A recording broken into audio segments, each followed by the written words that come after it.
Oh wow.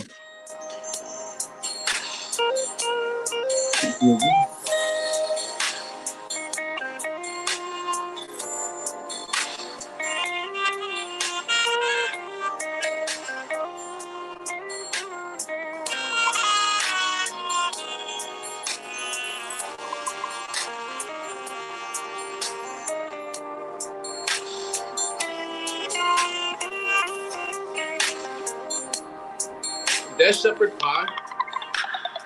Crawfish bisque in a homemade bread bowl.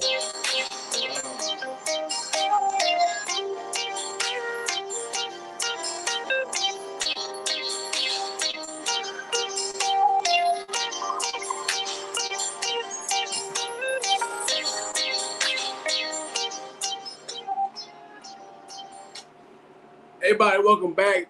This is Reckless Talk with the Reckless Talk podcast. I have a special episode for you guys today. This is episode 73. I'm doing a collaboration episode with Global Nation.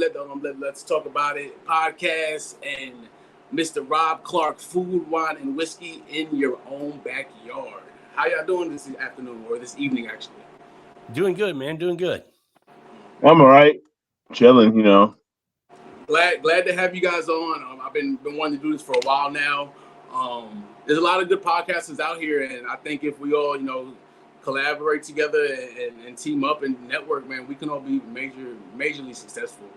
I love what you got going on, Mr. Rob. Everyone watching in the future. He has an amazing podcast. It's Food, Wine, and Whiskey. It's amazing. Amazing interviewer. Amazing man. Jamel's podcast. It's about a bunch of everything, Tell them about your podcast, Jamel. Yeah, it's just I told him it's like a little mixture of everything. We touch on sports, we touch on politics, we do it with a comedy twist, like on a humoristic type style. Speak up. This mainly speaking on mine. And Mr. Rob, you tell everybody about your podcast. Yeah, so my podcast is kind of what you see in the name, right? Food, wine, and whiskey. And I'm just a guy who, for a long time, just enjoyed cooking and enjoying wine and some whiskeys and some other things. And, the reason I started the podcast was, here locally, I was in some food groups on Facebook and some other things. And, you would always see people go out to a restaurant or somewhere and they'd have a drink, take a picture and say, hey, I had this great drink or I had this great meal at this place. And it was cool. And I'd want to go try, but then I'd always go, there's got to be more to the story, right? There's got to be something behind this. What's the story of these local restaurants, the chef, the owner? How do they get into our backyard, into our community? And so I said, I'm not going to be a chef or a restaurant owner, but how can I contribute to kind of helping and getting into this world? And so the podcast was kind of what I did. And I started going out and before COVID, I would do a lot of interviews and have some shows with local chefs and people who had restaurants and just kind of talk about their journey, their story, and kind of share that with folks. I like it. I love what you're doing. Like we talked earlier, our podcast kind of coincides with each other, what you do and my Reckless Review segments where I go to restaurants and interview the owners and do live food reviews. Let's talk about our favorite interview, our favorite episode. For you guys, what has been your favorite episode? You want me to jump in? Wait, you want me to go? Go ahead. What far as what episode? Far as what? The podcast? Yeah, like which one has been your favorite one you've done so far? The one mine's. Yeah. See, I did so many. It's like hard to I had a couple good ones. My favorite one is the interview I did. When I did the Blake Donovan and I did the pilot. That was my favorite. Okay, Blake Donovan. Yeah, that was an amazing interview. I actually liked that interview. Rob Blake Dominic is a up and coming sketch artist. Amazing artist. I did an interview with him a few months ago when he first opened his business. Here we are 4 or 5 months later.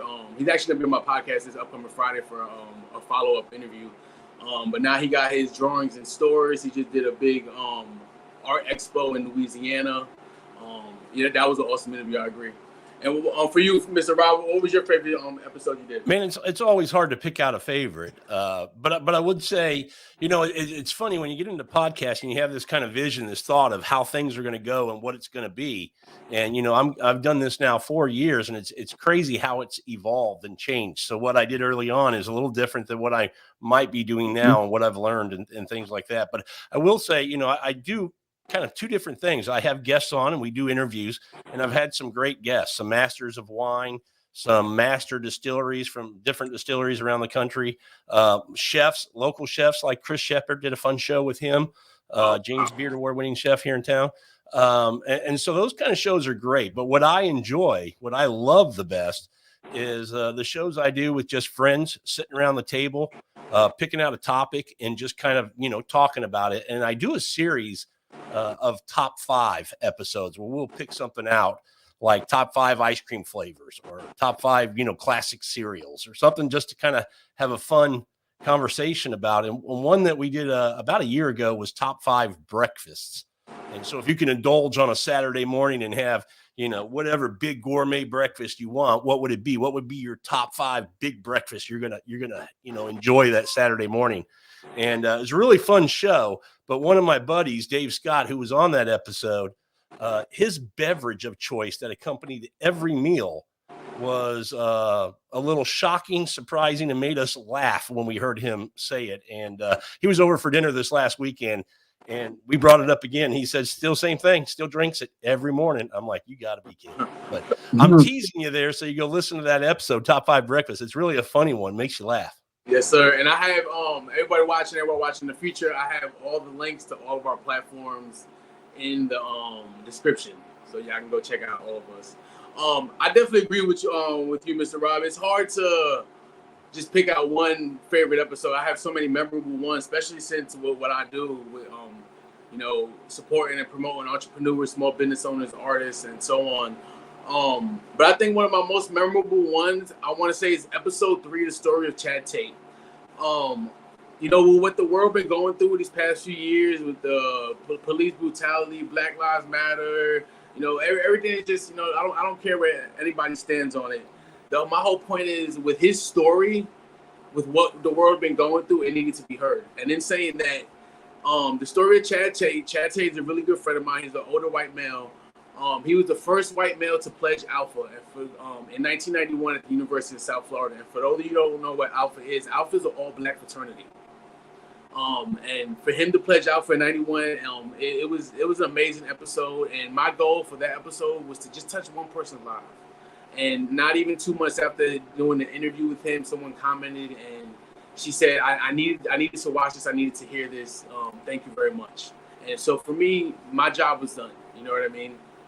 Awesome. But I also have so many other amazing, memorable interviews. Like, man, I have so many. Yeah. Let's touch on the topic. If anyone's out there trying to start their podcast, what advice would you guys give them? Let's start with you, Jamel. What advice I give them? Yeah. Just keep dropping content as much as possible, and don't drop your foot off the ball. Keep going, because content. Get the people something to look at.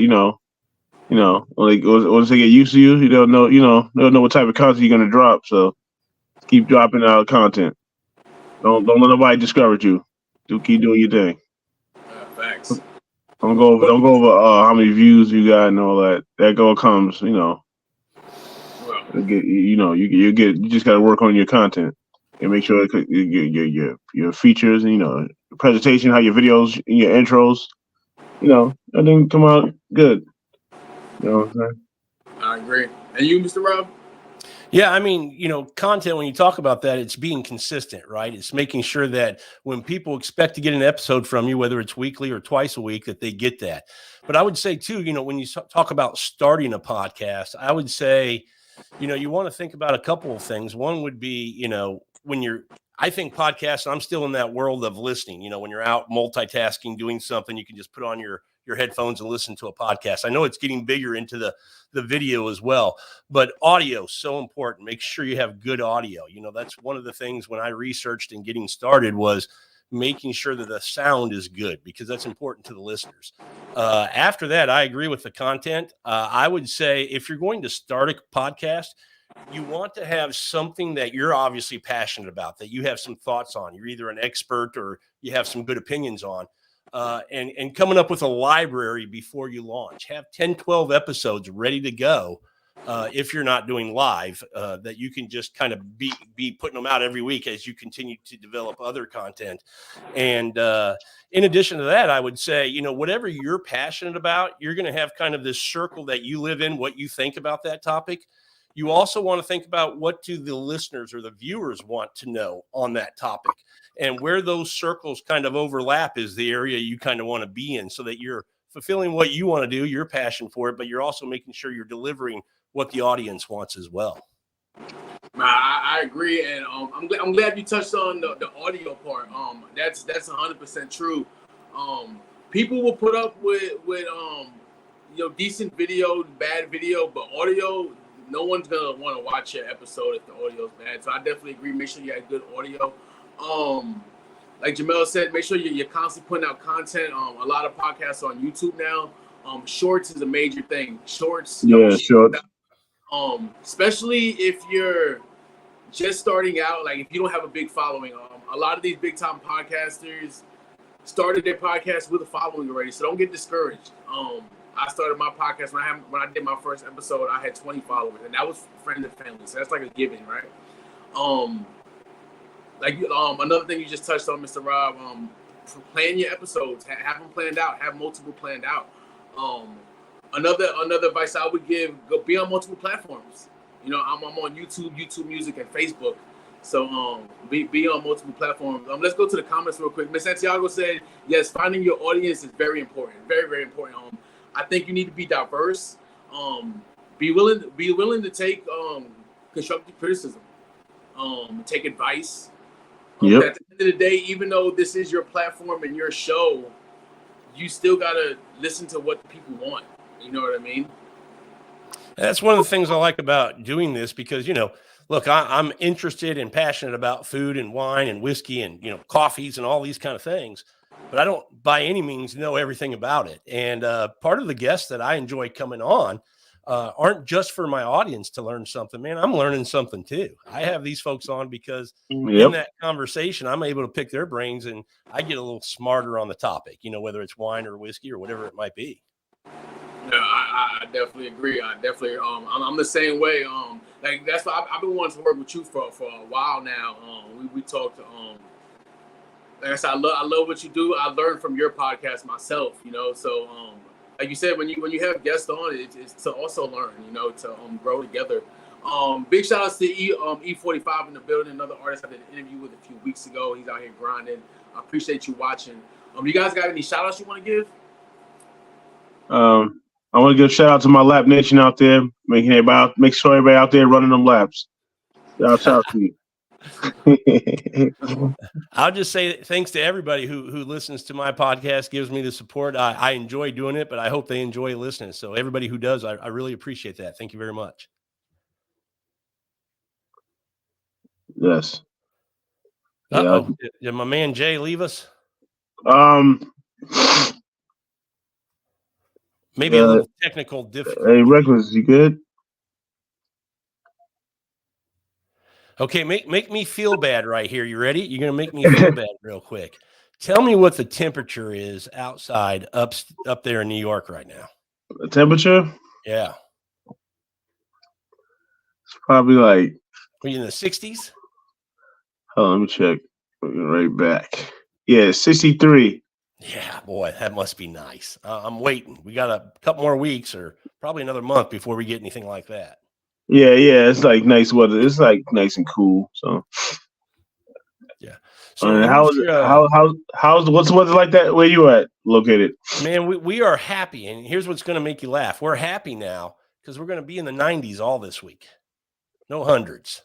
Oh, okay. So here we are, middle of September, and we're still, 90s with humidity. We're probably feeling like 100, but it's starting to finally start to cool down. We usually go with this kind of weather, maybe not quite this warm, but somewhere in the upper 80s to low 90s until beginning of October, middle of October, and then it starts to cool down a little bit for us. Okay. But we're lucky because once we hit end of October, we're high every day of the upper 60s to the low 70s until we get to April. So it's pretty nice. Oh, okay, that's nice. No, decent weather. I like it when it's hit 60 or 70. That's the kind of weather I actually enjoy. Not too hot, not too cold. It's nice, bearable weather. You can go outside and get a nice breeze, hang out. Absolutely. Get a nice air. There's nothing wrong with that. So, what happens and it looks like we're still live. I'm wondering if our feed is going out or if we're just. No, we're still live. I think he can probably re-enter. So we'll say to everybody who's watching, give us just a few minutes. We think Jay will be right back. He's probably reconnecting. Yeah, give Jay a few minutes. He'll be right back shortly, guys. Just give us a second. Should be a lot. He should join soon.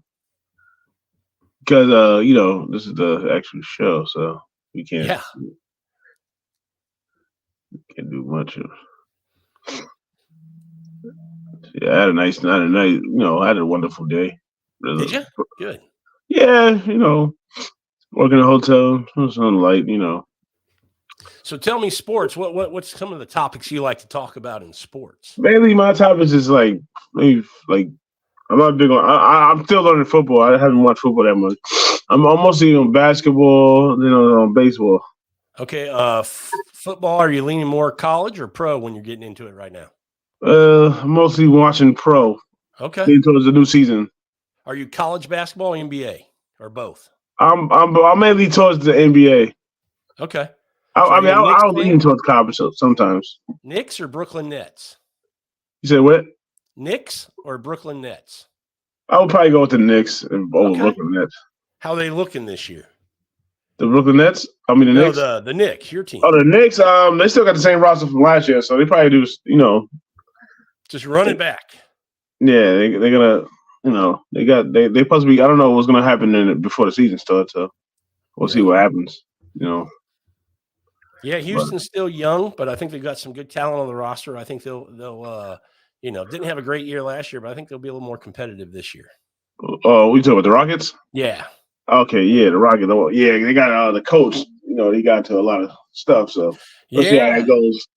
I kind of felt bad for him about that situation. I mean, I don't know what the truth was, but it seemed like they came down pretty hard on him. Yeah. I mean, I don't think they gotta, if it's something to do with the workplace, then it would have been. But it was like outside, love life. But we'll see how the Rockets. We're gonna see. They're gonna be a team to watch for. So who you liking in the MLB playoff run? Your money on the Astros? Is that where you're at? The Astros? No, I'm usually going to the Yankees, but I don't have the playoffs. Are they? I don't think they're going to make it. No, I don't think they probably like the Yankees. I don't know how. I started watching. Last time I watched baseball was like the Subway Series. Okay. And I was like, who you going with?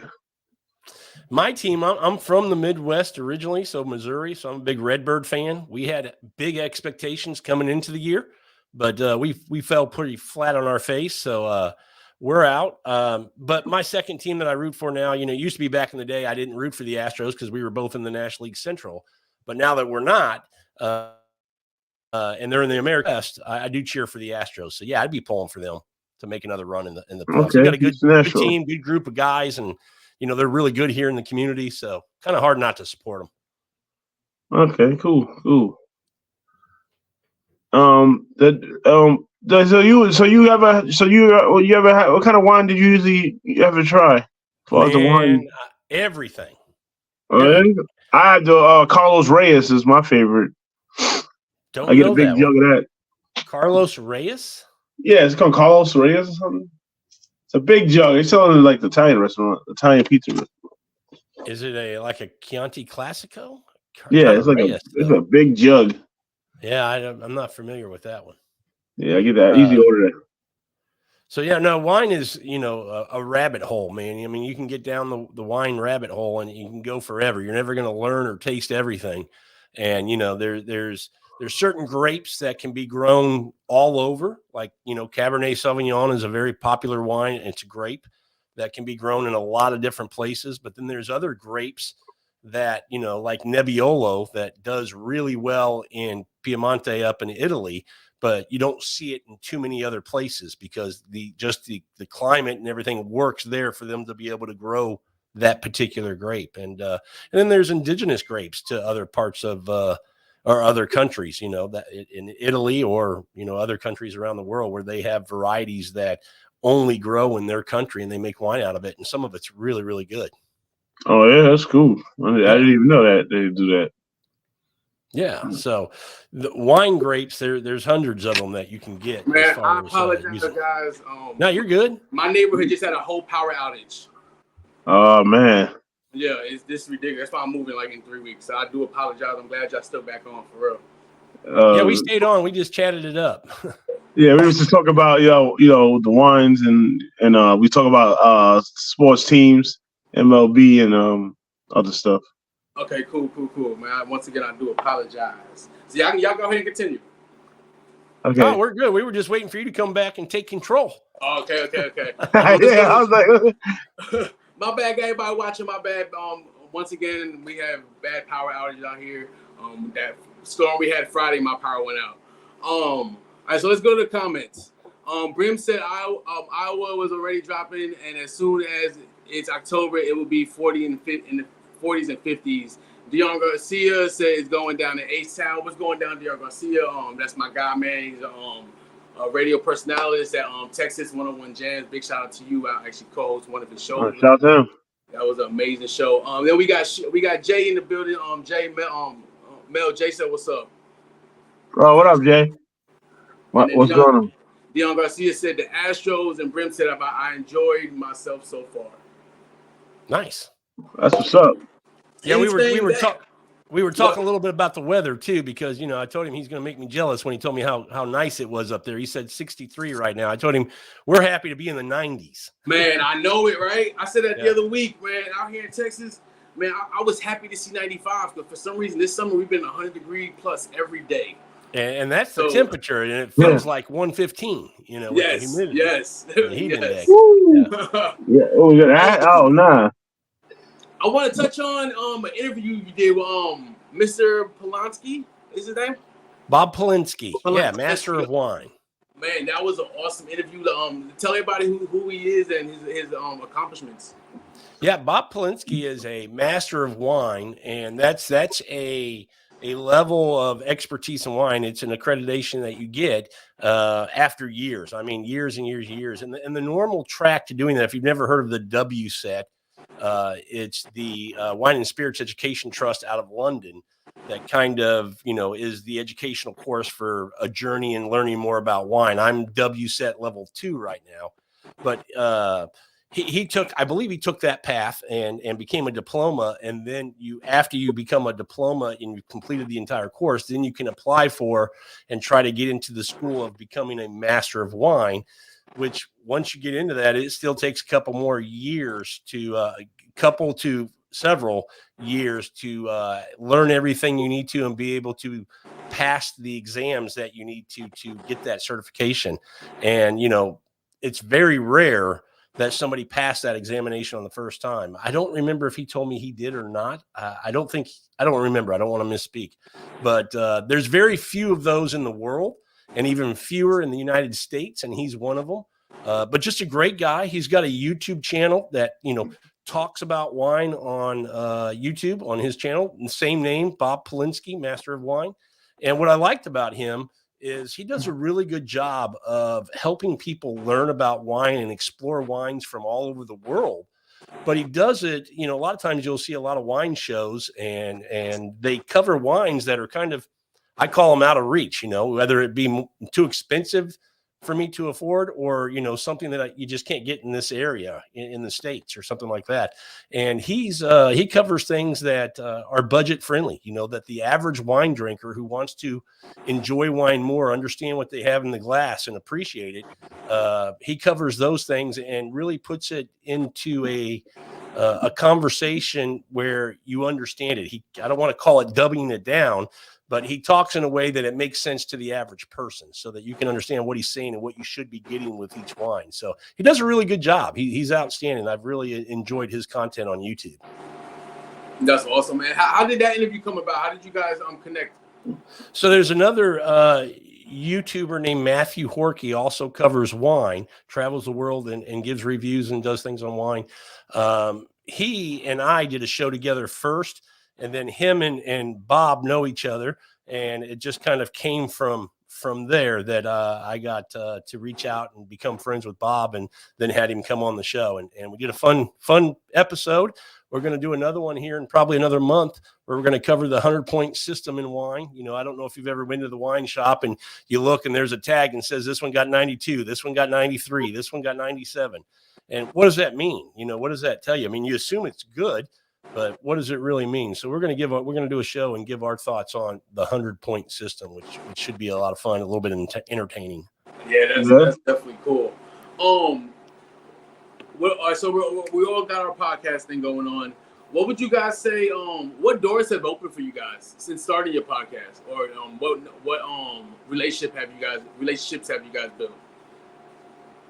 For me, I think it's just getting back to what you all talked about initially about building a podcast was getting episodes and content out, because I think, when you try to get guests on. So when I started, I just did shows with friends at my house because I like to cook. I like to, have whiskey and wine and things like that and talk about it, appreciate them. But once you get an inventory or a catalog of episodes that you have, then as you go out into the world that you're trying to get into, the wine world, or talking to chefs or restaurant owners, obviously they want to look at your catalog. What have you done? How many episodes do you have? Kind of your credibility to do an episode. And I think just being consistent, putting out episodes, and then that's what's really opened the doors, that people can look at my show and go, okay, he's got 150 episodes out and he's been out 3.5 years, so he's staying consistent. And if they listen to a few episodes, they tend to come back and go, hey man, enjoyed that, you do a good job, yeah, we'd like to be on the and do an episode. So yeah. And what about you, Jamil?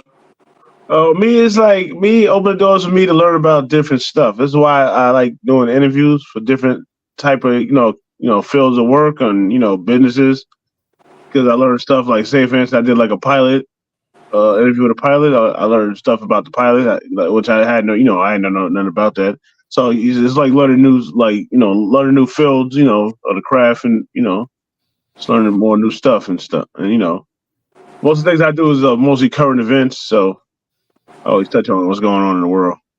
So when I do stuff. Yeah. Yeah, but I do it in a with a humorous form, Yeah. He also does.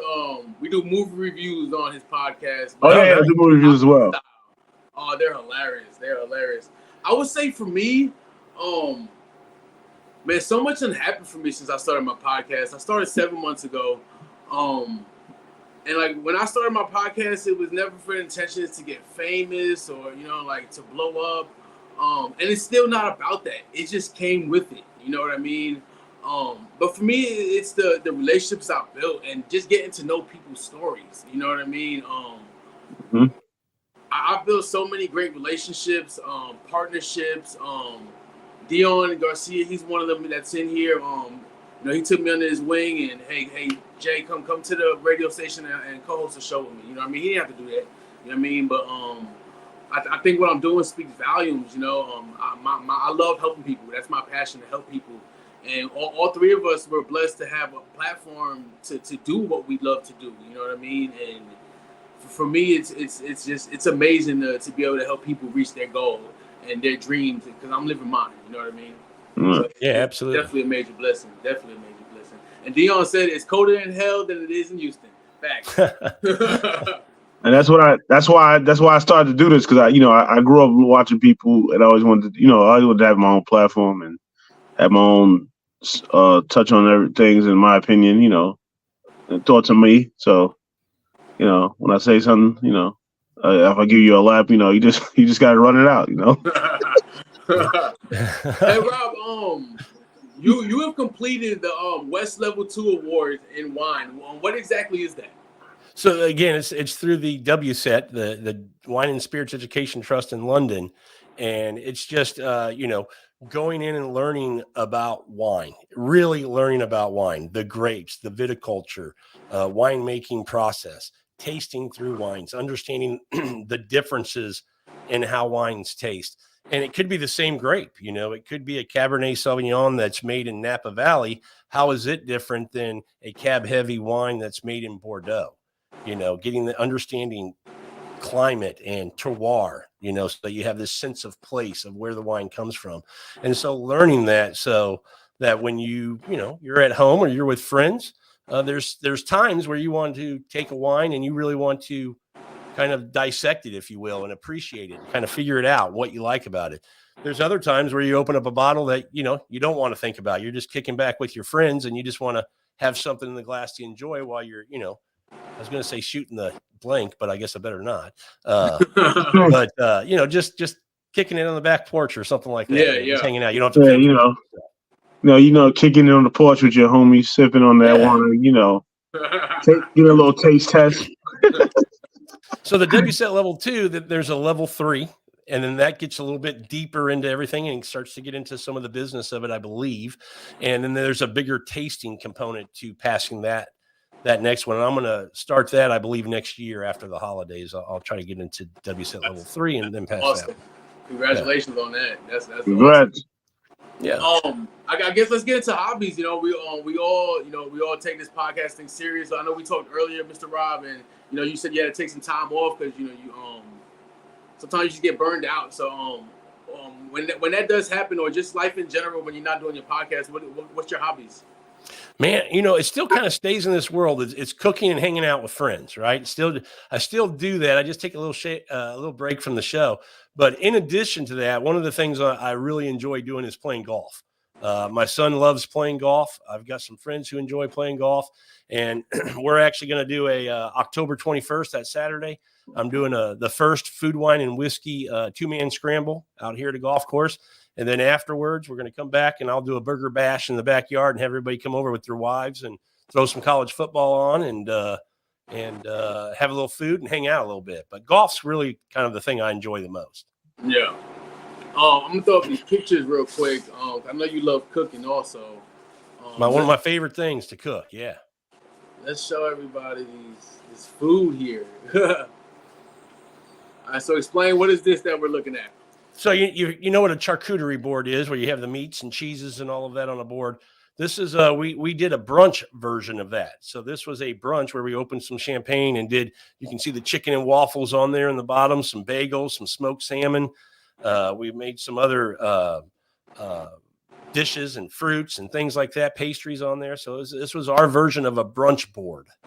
Well, that's nice. I like it. It looked real nice. It's just different picture, guys, of what he likes to do. His hobbies, man.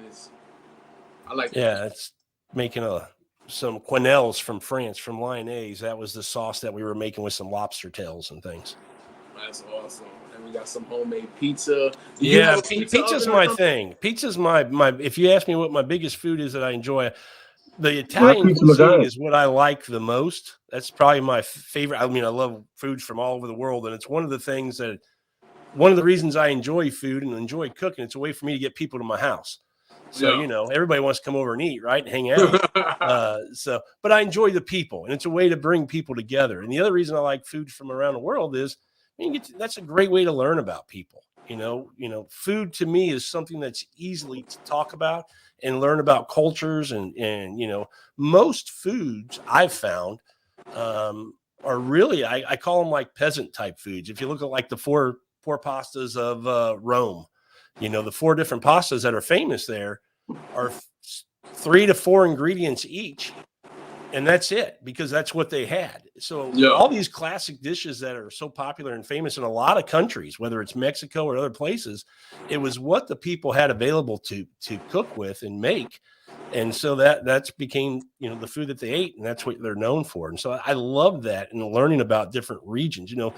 When you talk about Italy, everybody thinks pastas, right? That's the first thing you think of, or you think pizza. Mm-hmm. But man, they're big into meats too. I mean, they're big into steak. They're big into risottos. They're big into, polenta and things up north. So, I mean, they do a lot of different cuisines all throughout the country. Seafood, big into seafood down south in Sicily and things like that. Oh, wow. I didn't know that. Yeah. So because we're talking about wine, I know you drink wine too, Jamil. So what is your both of y'all's favorite wine? My favorite wine is Porto because it gets you nice and bent. It's like 20%. Did you say Porto wine? I don't know if to me, Porto wine's a port, so it's a fortified wine. Yeah. Yes. So that means they've fortified it with usually brandy, cognac, or something like that, depending on where it comes from. Yeah, it tastes like it got like a liquor taste to it, and a little sweet version. Brandy in there. You're speaking my language now. That's fortified wine, Madeira, ports, sherries. Those are fantastic. Good call right there. Yeah. Everybody watching, give us your favorite wine or whiskey. Let's hear y'all. When you're into wine, man, it's tough to have a favorite, right? Because part of the journey of wine is exploring all these different grapes and styles of wines that are made from all around the world. You talk about places like Greece or Uruguay or Mexico, Chile, Argentina, Spain, Croatia, obviously Italy, France, and places like that, but places that a lot of people wouldn't even thought of that make wine, and they do, and a lot of times make it very, very well. All right, so my question is, I know in my experience, a few times I drank wine, it was either tart or it's like a sweet or smooth. What makes what makes it taste like that? I mean, tart, it's hard to say. I mean, if it's tart, I'm assuming it's a drier wine. I don't know what you're drinking. It'd be hard to say. It would be easier if I knew what you were drinking and kind of give you an idea. But it's about the drier one. The drier one got a little dry taste to it. But yeah, they get you nice too. Yeah. So sometimes people will misunderstand sweet for dry. So you can have a dry wine, but it doesn't have what we call residual sugar. So it's a dry wine. There's no sugar in there to make it sweet. If you looked at like a Riesling out of Germany, and they make Rieslings in other places, whether it's Australia or even here in Finger Lakes up in New York, then there is residual sugar. And the way you have residual sugar is you have alcohol or sugar that's in the wine, right? When you press and you get the juice from the wine, you have sugar that's in there. And then you put this yeast in to eat the sugar that makes the alcohol. And usually it's a balance of, you want the right amount of yeast to eat the right amount of sugars that's in there. And now you don't have any leftover sugars. So it's a dry wine. There's no sugar in there. If you put less yeast to eat that sugar, now you're left, the yeast is gone, but you've got some extra sugar that didn't get converted to alcohol. So now you've got a residual sugar in there that becomes what they might call a sweeter type of wine, off dry, semi-sweet, however you want to classify it. But that's where you get the sweetness level from. And then you'll see a lower alcohol level. That's actually good to know. Very, very informative. Mrs. Sandra Clark said, I like a good rye. That would be my wife. She's talking about whiskey there. Okay. Yeah, I like peanut butter whiskey. That's my joint right there. Oh, okay. I know where you're going with that. What's the peanut butter whiskey that's real popular right now? Screwball. Yeah, Screwball. That's my joint. Yeah, that's very popular. You know what? Can I tell you what that's good on? Yeah. Tres Leches cake, man. You pour a little on that Tres Leches cake, and it's really good. Oh, okay. Wow. Yeah. We were talking about hobbies. So what are some of your hobbies outside of doing your podcast, Jamel? My hobbies is mainly giving people laps and I'm also streaming. You know, I do like, you know, I do other channels. I'm on Rumble. I do like, you know, I give people like instead of giving flowers, you know, it's like about I make people take take laps. Like it's a video. Like I'm doing the videos. Like I'm doing a whole installment of giving people laps. If it's something I don't like, you know, I don't agree with, and I place my opinion on it. You know, I'll give my take on it, and I'll make a video. I'll make a 1 minute video on the other show, and then I also do, you know, the streaming on Twitch and on YouTube. So gaming streaming, yeah. Yeah, I do the game streaming and stuff. You know, a little bit of that. And I think for me, it'll be traveling, man. I love traveling. That's my thing, traveling. That's cool too. Last trip we went to North Carolina, woke up July 3rd, and by July 4th at 2:30 p.m. I was in North Carolina. Nice. But yeah, nice. we travel a lot. We love to travel, love to just go out, bowl. Man, it's good to get away. We most recently went to Top Golf. Okay. That's the first time I picked up a golf stick, whatever it's called. We had a golf club. Yeah, golf club. There you go. We had a blast though. It took me a while to hit it, but by the time we left, I was hitting it pretty far. I kept pulling them a lot, but it was pretty fun. Good. Oh, you playing golf? Yeah, Top Golf. It's like a shooting range, basically. Oh, so like miniature golf? I want to try that. No, it's not miniature golf. It's full-fledged. You know, you're swinging hard and hitting them far. Yeah. Oh, okay. So it's like one of those driving ranges or something. Yeah, like the driving range. Yeah. I want to go to one of those. It has 3 levels. We got the floor level, the middle, and the top. See, that's my thing, Jay. I don't like heights. So when we went there, I got to get on that first floor because, man, you're so close on that top level. I feel like if I fall forward at all, I'm going to fall off the edge there. And see, I'm the opposite. We started on the first floor, and I've never swung a golf club, so it's like, this ain't going nowhere, you know? Yeah. So, like, we ended up going, I think today was either the middle or third one, and I felt a lot better. Yeah. It's a cool place. I mean, you can get a little food, you can have a little drink, and, you know, take some friends, and they can incorporate those games into what you're doing. It's a fun time out. Yeah. Yeah, definitely is. Definitely is. I know you're also into photography and stuff and videography. Hence these nice pictures. Oh, nice. You know what I mean? Yeah, he took all these pictures himself. So. Yeah, I do enjoy photography, and it's that looks right there. That looks slim right there. That's crab cakes, eggs Benedict. Okay, this is my favorite right here. Beef Wellington. Beef Wellington. Oh, yeah. Chef Ramsay would be so proud of you. Yeah, that's his recipe. Actually, I took his recipe. Yeah. Let's talk about this. What is this right here? Is that just regular coffee? So that's coffee, yeah. And so that brewer is called the Chemex brewer. So there's different brewers in coffee, and there's a couple, just, you know, not to get too far down the rabbit hole, but there's a couple different ways to brew. This would be what we call a pour over, where you just grind it. You know, and coffee is very scientific. That's why you see the scale there. So you want to have the right and a scale there as well. That's a different brewer called the V60. So that's a different brewer, but you want to get the right grind size, the right amount of coffee to the right ratio of water. And it sounds very confusing. Most people are just like, give me 3 scoops and fill it up till it says 12, pour it in the pot, hit the button, and I'm done.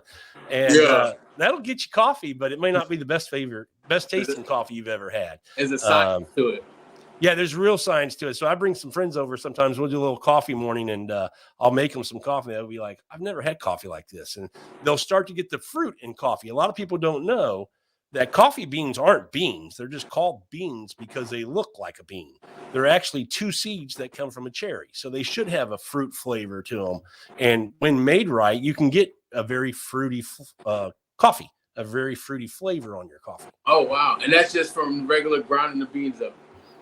Yeah, how you grind it, you know, here's another word I'm going to throw out there is the extraction you get, right? So the finer you grind it, the more surface area for the water to touch to pull out the flavor, you're going to get a bigger flavor. And then the roast level on the coffee. I'm talking about a lot of stuff here, but maybe sometime we'll do a coffee episode. I don't know if you drink coffee, Jay.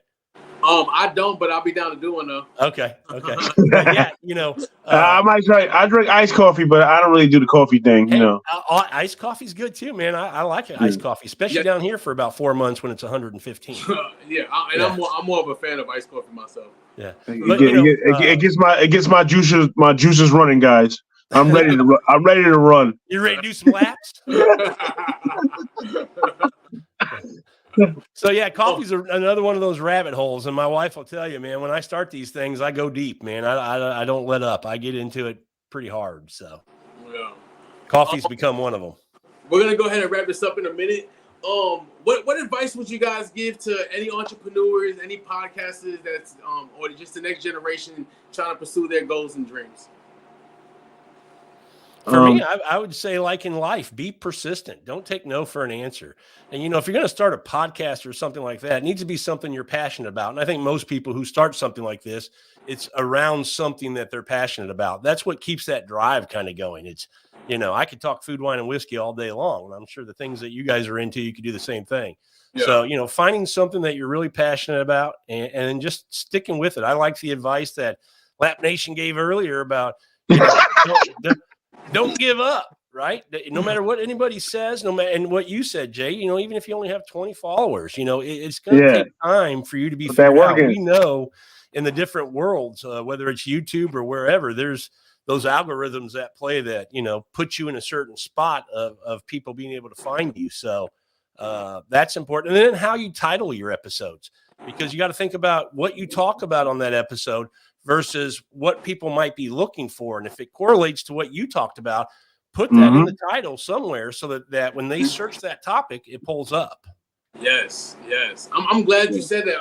It's with the way the algorithm works, it's all about your wording, how you word things, your title, your description. Man, that's major. I'm glad you definitely touched on that. I'm glad you touched on that. Don't give up. I'm not gonna say don't take no for an answer, but you're gonna get a lot of no's. You're gonna get a lot of no's. That more no's than you get, especially when you're first starting out.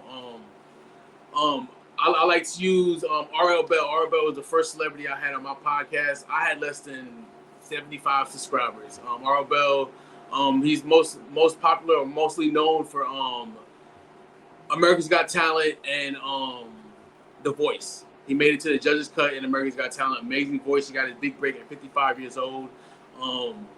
He was hosting an event I was at, and I just happened to reach out to him like a week or two prior, and he had no reason to come on my show. He didn't, it doesn't benefit him at all, and I didn't think he would even message me back. And within 5 minutes, he messaged me back, "Hey, let's do it." That's awesome. And I went in this interview, business wise, and I came out with a big brother. I have his personal number. We talked recently a lot.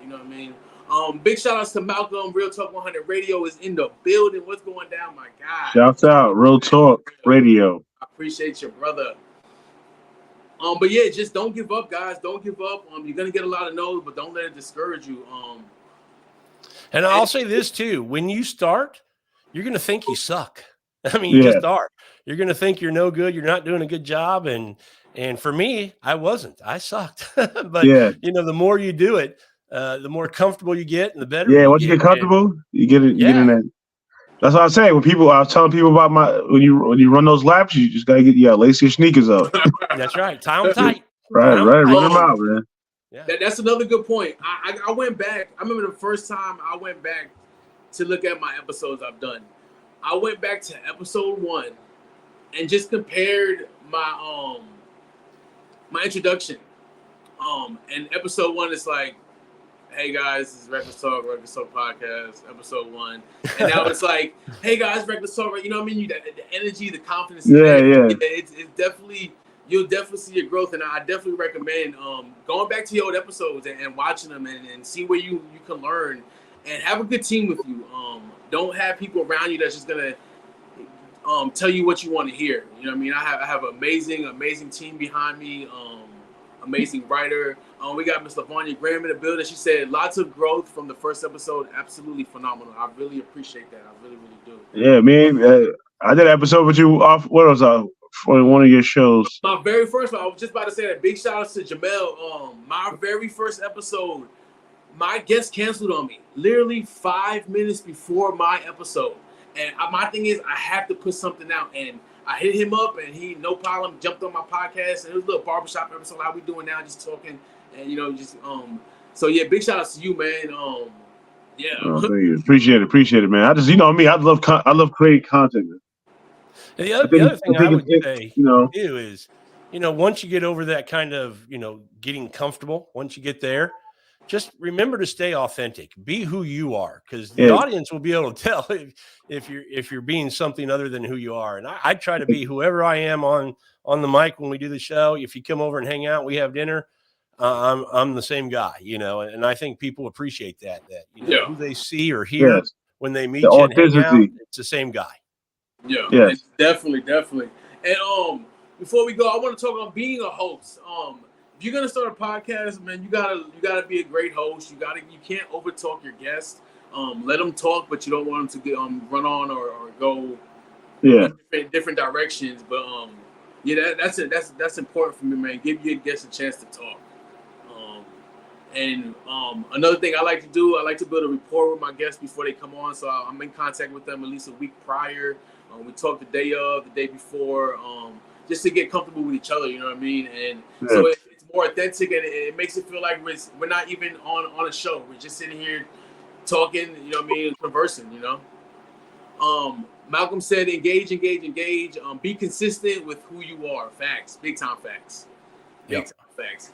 But in saying that, we're going to go ahead and end this episode. This was amazing, guys. I really appreciate you guys. Mr. Rob, thanks for having me. Mr. Rob will definitely be doing another episode together in a few months at a daiquiri shop. So that's going to be okay. Y'all stay tuned in for that. Everyone watching on Facebook, I appreciate you guys. Please share this. Appreciate y'all. If you're watching on Facebook, hit that like and subscribe button. Hit that little bell on the bottom for notifications. If you're listening on YouTube Music, I appreciate you guys. No matter what you're doing, where you're going, my podcast follows you guys everywhere. It's saying that episode 73 is complete. Reckless Talk podcast featuring food, wine, and whiskey in your own backyard. And the Let's Talk About It podcast. We are complete. I appreciate everybody. Have a good night.